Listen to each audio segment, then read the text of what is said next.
ఘనంగా పార్వతీపురం మన్యం జిల్లా కళింగ్ కోమటి వాయిస్ సంఘం నూతన కార్యవర్గ ప్రమాణ స్వీకార మహోత్సవం ముఖ్య అతిథిగా పాల్గొన్న రాష్ట్ర కళింగ వైశ్య కార్పొరేషన్ చైర్మన్ బోయిన గోవిందరాజులు, మాజీ చైర్మన్ అందవరపు సూరిబాబు. పార్వతీపురం మన్యం జిల్లా ఆదివారం శ్రీ కన్యక పరమేశ్వరి ఆలయం నందు శ్రీ శ్రీ శ్రీ వాసవి కన్యక పరమేశ్వరి దేవి ఆశీస్సులతో పార్వతీపురం మన్యం జిల్లా కళింగ కోమటి ప్రమాణ స్వీకారం రాష్ట్ర కళింగ కోమటి డెవలప్మెంట్ చైర్మన్ బోయిన గోవిందరాజులు మరియు రాష్ట్ర కళింగ వైశ్య కోశాధికారి పట్నాన సాయి కిరణ్ సమక్షంలో పార్వతీపురం మన్యం జిల్లా కమిటీ అత్యంత వైభవంగా ప్రమాణ స్వీకరించడం చేయడం జరిగింది. పార్వతీపురం మన్యం జిల్లా అధ్యక్షులుగా కింగువ ప్రదీప్, ప్రధాన కార్యదర్శి పట్నాల శ్రీనివాసరావు, కోశాధికారి వెంకటరమణ, గౌరవ సలహాదారులు అందవరపు కోటేశ్వరరావు, గౌరవ అధ్యక్షులు కొత్తకోట రమేష్, ఉప ప్రధాన కార్యదర్శి బరాటం అమర్నాథ్ మరియు కమిటీ సభ్యులు ప్రమాణ స్వీకారం చేయడం జరిగింది. బోయిన గోవిందరాజులు మాట్లాడుతూ కోమటి సమాజానికి సేవ చేయాలంటే సామాన్యం విషయం కాదు. కోమటి సమాజం అంటే అది తెలివైన జాతి. మనం ఎప్పుడూ ముందున్నాం. మన విద్యార్థుల గురించి, వారి భవిష్యత్తు కోసం. మనం రాజకీయ భవిష్యత్తు ఉంటే రేపు మన కులానికి భవిష్యత్తు లేదు. మన కార్యక్రమాలు సాధించాలంటే రాజకీయం అనుసుందంటేనే మనం ఏదైనా సాధించుకోగలమని తెలియజేశారు. రాష్ట్ర కార్పొరేషన్ చైర్మన్ గా నా బాధ్యత ప్రకారం ఓబీసీ తేవడానికి ప్రయత్నించడం జరిగింది. మరింత కృషి చేస్తానని హామీ ఇవ్వడం జరిగింది. జిల్లా సంఘం నూతన కార్యవర్గ అధ్యక్షులు, కార్యదర్శి, కోశాధికారి మరియు కమిటీ సభ్యులకు శుభాకాంక్షలు తెలియజేశారు. ఈ కార్యక్రమంలో మాజీ కార్పొరేషన్ చైర్మన్ అందవరపు సూరిబాబు, రాష్ట్ర కళింగ వైశ్య కోశాధికారి పట్నాన సాయి కిరణ్, శ్రీకాకుళం జిల్లా రైస్ మిల్లర్ అసోసియేషన్ అధ్యక్షులు బోయిన రమేష్, శ్రీకాకుళం జిల్లా కళింగ కోమటి సంఘం అధ్యక్షులు సానా షణ్ముఖరావు, రాష్ట్ర Kalinga Vysya corporation development directors, Uttarandhra కుల పెద్దలు మరియు పార్వతీపురం టౌన్ కళింగ వైశ్య పిఎస్టీలు, కమిటీ సభ్యులు తదితరులు పాల్గొన్నారు. నేను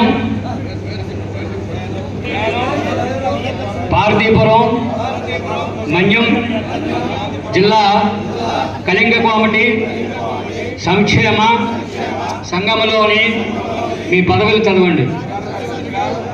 బాధ్యతలు స్వీకరించిన సందర్భంగా నాకు ఇచ్చిన ఈ పదవిని చిత్తశుద్ధితో, శక్తి వంచన లేకుండా అంకిత భావంతో పనిచేస్తానని ఆత్మసాక్షిగా మనస వాచ కర్మేణ హృదయపూర్వకముగా ప్రమాణము చేయుచున్నాను.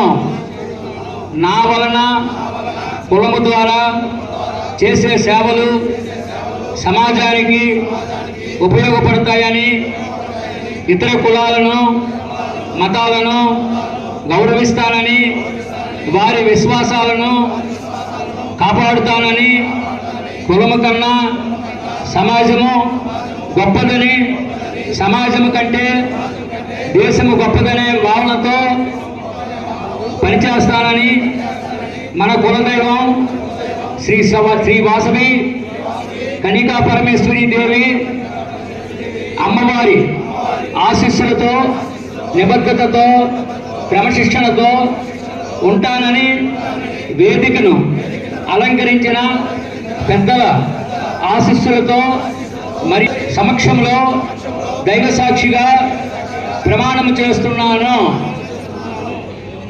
వలస పక్షులు అంటారనమాట. ప్రాంతాలు మారుతూ ఇటువంటి తప్పుడు వ్యవహారాలు చేస్తూ ఖర్చు లేనటువంటి వ్యవహారాలు మనకి మాధ్యమాలు వచ్చాయి.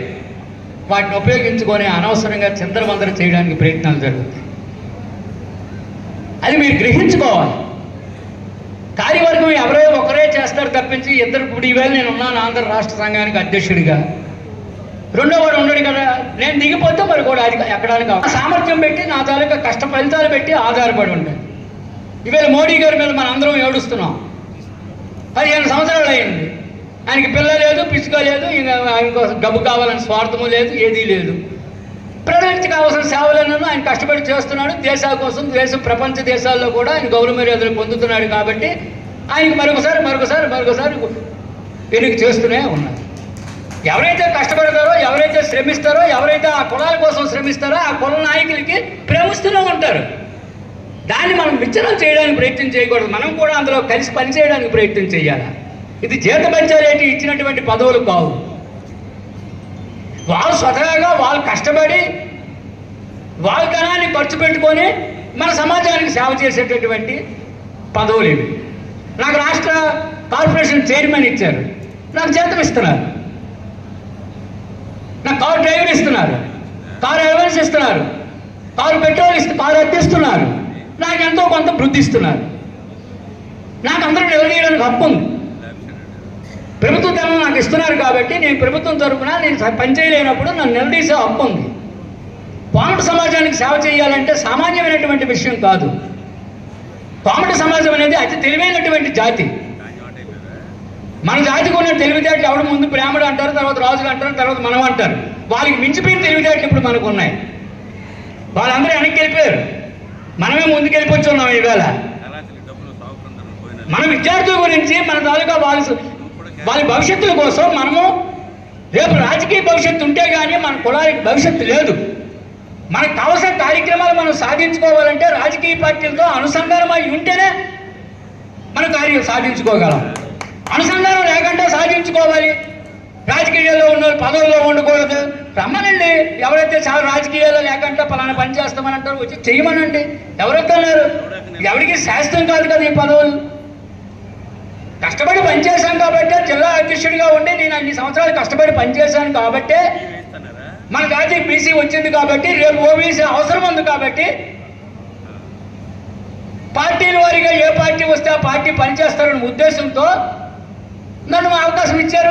కలిగినటువంటి మన జాతి, స్వాతంత్ర సమరంలో పాల్గొన్నటువంటి ఈ జాతి, ఈ దేశానికి స్వాతంత్రం తీసుకొచ్చినటువంటి మహాత్మా గాంధీ, ఈ రాష్ట్రం తీసుకొచ్చిన పొట్టి శ్రీరాములు మన వాళ్ళు అయ్యుండి మనము ఈ రిజర్వేషన్స్ వలన మనం వెనక్కి వెళ్ళిపోయాం. కాబట్టి మనకు రిజర్వేషన్ కావాలని పోటీ చేసి ఫైటింగ్ చేసి పోరాటం చేసి అందరము కలిపి ప్రయత్నం చేయబట్టే బీసీ వచ్చింది. బీసీ వచ్చిన వెంటనే రామ్మోహన్ నాయుడు గారు ఆయన తండ్రి తాలూకా ఆత్మకు శాంతి చేకూరాలని, ఆయన కోరిక తీర్చాలని కళింగ కోమటి జాతి ప్రేమికుడు ఆయన దగ్గర ఆయన ఆత్మకు శాంతి కలగాలనే ఉద్దేశంతో ఆయన మళ్ళీ మన పోరాటాన్ని, ఓబీసీ పోరాటాన్ని నెత్తి మీద వేసుకొని తనదే ఈ శైలిలో పనిచేసి ఈవేళ ఎన్సీబీసీ సోషల్ జస్టిస్ మినిస్టర్ గారి టేబుల్ మీద ఈవేళ ఎన్సీబీసీ చేసిన రికమెండేషన్ ఫైల్ ఉంది. ప్రధానమంత్రితో 1-2 సార్లు మాట్లాడడం జరిగింది. ఎప్పుడు ఎంట పడుతూనే ఉంటాం. అన్నీ కూడా అడిగిన వెంటనే అయిపోవడం అంటే ఎవరి తరం కూడా కాదు. ప్రతిదీ పోరాటం ద్వారానే సాధించుకోవాలా. అవసరమైతే పోరాటం చేస్తాం. ఈవేళ మనకు ట్రస్ట్ ఉంది, ట్రస్ట్ కూడాను అవుతాయి త్వరలో. ట్రస్ట్ కూడా సాధిస్తాం. జాతికి అంకితం చేస్తామన్నాం, చేస్తాం కూడా. ఈ వేదిక మీద ఉన్న పెద్దలందరూ కూడా కట్టుబడే ఉన్నారు. కానీ దానికి కొన్ని పాలసీలు, కొన్ని సిద్ధాంతాలు, కొన్ని కార్యక్రమాలు రూపకల్పన చేయవలసిన అవసరం ఉంటుంది. అందరికీ తృప్తి చేయాలా, అందరికీ తృప్తి చేసి ఆ కార్యక్రమాలు కూడా పూర్తి చేస్తామని చెప్పి ఈ సందర్భంగా తెలియజేసుకుంటూ ప్రాణం ఉన్నంత వరకు కూడా ఈ జాతి కోసం, ఈ జాతి అభివృద్ధి కోసం, ఈ జాతి హక్కుల కోసం పోరాటం చేస్తూనే ఉంటాం. పదవులు ముఖ్యం కాదని చెప్పి తెలియజేసుకుంటూ సెలవు తీసుకుంటున్నాను. జై హింద్. ముందుగా అసెంబ్లీలో స్పీకరు ఒక ప్రశ్నని యాక్సెప్ట్ చేసినప్పుడు ఆ ప్రశ్నకి ఆ కన్సెంట్ మంత్రి సమాధానం చెప్పిన తర్వాత ఆ ప్రశ్నకి ఆయన అడిగిన తర్వాత లాస్ట్లో ప్రతిపక్ష నాయకుడు, ఆ తర్వాత సభానాయకుడు మాట్లాడతారు. అక్కడ సభానాయకుడు అన్ని రాష్ట్ర అధ్యక్షులు మాట్లాడిన తర్వాత ఆ సభకి వారు ఇచ్చిన మాటలకు మనం గౌరవం ఇవ్వాలి. 2 విషయాలు. వైశ్యుడు చాలా తెలివైనవాడు. ఒక గురువు దగ్గర 4 శిష్యులు ఉన్నారు. ఒక రాజు, ఒక బ్రాహ్మణుడు, ఒక వైశ్యుడు, ఒక విశ్వబ్రాహ్మణుడు. 4 విద్యలు నేర్చారు. విద్యలు నేర్చి ఒకడు ప్రాణం పోసే విద్య నేర్చాడు బ్రాహ్మణుడు, శిల్పాలు చెక్కే విద్య నేర్చాడు రాజు, వస్త్రధారణ డిజైన్ చేసేవాడు వైశ్యుడు, ఆభరణాలు తయారు చేసేవాడు విశ్వబ్రాహ్మణుడు. 4 కూడా విద్య నేర్చుకొని వాళ్ళ ప్రాంతాలకు వెళ్తున్నప్పుడు అరణ్యం మధ్యలో వాళ్ళు శ్వాస తీసుకుంటున్నప్పుడు రాత్రి పడుకుని అక్కడ వెళ్తామని ఉన్నప్పుడు ఈ యొక్క శిల్పం చెక్కే వ్యక్తి లేచి ఒక నిండు వెన్నె పున్నమ రాత్రుల్లో ఆ కొండ మెరిసిపోతుంటే ఈ కొండని ఒక అపూర్వ సుందరగా చేరి వాడు సుందరగా ఆ కొండని తయారు చేస్తాడు శిల్పం చెక్కి వాడి వెచ్చితో. వెంటనే ఈ బట్టలు నేర్చి డిజైన్ వాడు లేచి వైశ్యుడు లేచి ఇంత చక్కని అమ్మాయి మా మా మా సహచరుడు చేసి వస్త్రధారణ చేస్తాడు. ఈ విశ్వబ్రాహ్మణుడు ఆభరణాలు తయారు చేసినవి అమ్మాయికి తగిలిస్తాడు. ఈ బ్రాహ్మణుడు లేచి ఓహో ఇంత చక్కని అమ్మాయి ప్రాణం పోస్తాడు. అది ఓరసి బ్రహ్మ తిలోత్తమ అందరికీ మహా అందగత్తలా తయారవుతుంది అమ్మాయి. కొద్ది వేగంగా చెప్పేస్తే టైం లేదు కాబట్టి. అయితే నలుగురు కూడా పోటీ పడతారు అమ్మాయిని చేసుకోవడానికి. ఆ అమ్మాయి అంటది మీలో ఎవరో ఒకరు ఒప్పుకొని నేను చేసుకున్నాను ఆ అమ్మాయి. ఆ పక్కన మర్యాద రామణ గారు వెళ్ళిపోతుంటే మరి మన ఆ సీఎం మాణిక్యాలరావు అలాంటి పెద్ద మనిషి ఆయన వచ్చి ఏంటి చెప్పండి అంటే ఇలా చెప్తారు. నేను ఏదైనా చెప్తే మీరు కథ వింటే నా తీర్పు వింటే నేను తప్పకుండా మీకు తీర్పిస్తానని చెప్పమంటాడు. చెప్తారు. ఎవడైతే ప్రాణం పోస్తాడో వాడు దేవుడితో సమానం, వాడికి భర్త అర్హత లేదు. ఎవడైతే శిల్పం చెక్కాడో వాడు తండ్రితో సమానం, వాడికి భర్త అర్హత లేదు. ఎవడైతే ఆభరణాలు వేసాడో వాడు సోదరుతో వాడికి భర్త అర్హత లేదు. ఎవడైతే వస్త్రాలు వేసాడో వాడు భర్త ఆడే కలిగి వయసుడు మహామేధావి. అలాంటి మేధావులకి ఓ సభలో కూర్చోబెట్టి ఏంటి చెప్పగలం మనం? అందరూ మేధావులే. ఒక కలిగి వయసు సమావేశం పెడితే తెల్లారికి జ్వరం వచ్చేస్తుంది వాడికి. ఆ సమావేశం కనుక ఫోన్ చేస్తే జ్వరం వచ్చి ఆడికి రాత్రి హ్యాపీగా పడుకున్నాడు, తెల్లారి జ్వరం వచ్చింది ఆడికి. వాడికి బ్యాంక్ పని వచ్చింది, ఆదివారం బ్యాంకులు ఉంటాయమ్మయ్యా. వాడికి బ్యాంక్ పని వచ్చింది, వాడికి బండి డ్రైవర్ రాలేదు. ఎలాంటి సమస్యలు, ఎలాంటిది మేధావులు.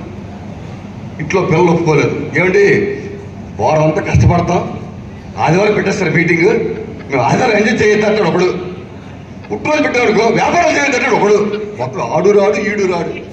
వచ్చిన వాళ్ళు మీ అందరికీ సాష్టాంగ నమస్కారం. అందరికీ మీ అందరూ కూడా ఈ సంఘాన్ని గౌరవించండి. తమ్ముడు ప్రదీప్ కార్యదీక్ష పరుడు, మా మామయ్య ఆవేశపరుడైన పద్ధతి తెలిసినాడు. తాలాస్ ఫకీర్ గారిని దిమిడి జోలో పెద్ద రైస్ మిల్ ఓనర్. ఆయన పెద్ద మనిషి ఆ రోజుల్లో. ఆ కుటుంబం నుంచి వచ్చాడు ఆయన. నోరు ఎప్పుడు పక్కన పావు వెళ్ళిపోతుందని చెప్పడు. గొప్ప సమర్థకుడు కాదు, మేము మేధావులం కాదు. అర్హత బట్టి పద్ధతి బట్టి మేము మీద ఉన్నాం. మీ అందరూ క్షమించండి. కళింగ వయసు ఐక్యత అక్కడ వినమాలి. పార్తీపురం విజయ్ బోనెల విజయ్ చంద్ర ఎమ్మెల్యే పేరు ఏం పేరు? బోనెల విజయ్ చంద్ర లాస్ట్ మినిట్లో వచ్చి బుల్లెట్ తెచ్చాడు. ఏంటది? కళింగ వయసు ఐక్యత, కళింగ వయసు ఐక్యత.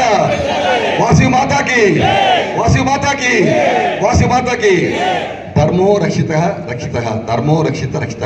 ధర్మాన్ని మనం కాపాడదాం, ఆ ధర్మం మనం కాపాడుతుంది. Thank you very much.